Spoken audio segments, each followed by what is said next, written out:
three questions, which are all very much related, relating to UNHCR's fellowship program, and then one on agents of change from Henry from FAO. Let's start with the fellowship program. Someone is asking, can you just tell a little bit more detail? How long is the fellowship program? How many fellows do you accept per call? Maybe again, think about what parts of the organization they come from, and how do you work with them after the fellowship? What is the culture and mindset shifting looked beyond this fellowship? Yeah, so the fellowship right now is a 12-month program. Each year we accept approximately 25 fellows, the majority which are from UNHCR, and this can be people at all levels of the organization. We've had people who have come into the fellowship who were only 22 years old, who had just started their first job with UNHCR, but we've also had people who have been in the organization for decades. So when it comes to who is accepted, we want a diversity of people to be sitting in that room, because that learning bit and understanding how other colleagues are innovating in the organization is so important. Additionally, when it comes to working with them, after, for example, the initial fellowship workshop, we have one person within the team whose full-time job it is to work alongside the innovation fellows, whether they're based in a field operation or one of our headquarters. Her main job is to support them, but they also have all of the support of the rest of the innovation team. So when it comes to maybe they need support with actually running an innovation workshop in their operation, it's an option for the innovation team or parts of the innovation team to come in and work with them, because we really see the innovation fellows on this journey to becoming innovation ambassadors. So again, being an innovation fellow, it doesn't just end after the 12 months, but they're consistently part of this community, one that we're constantly tapping into even after they graduate.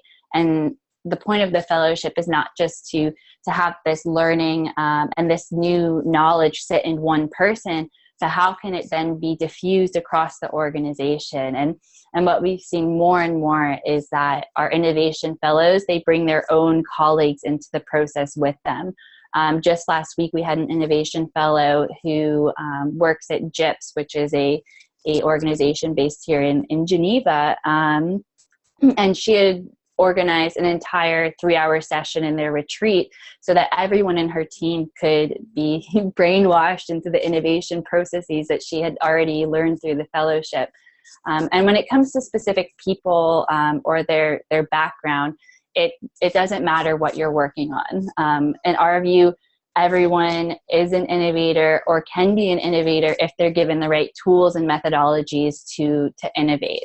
So we've had people, for example, that come from admin and procurement who are innovation fellows. We have people who are program officers who are innovation fellows, people who are working in external relations, people who are working with our Global Learning Center. There's no limitations on who is allowed to join the program based on their background. And one of the first things that we tell people when they join is that, we need to push this narrative that anyone can be an innovator or access innovation.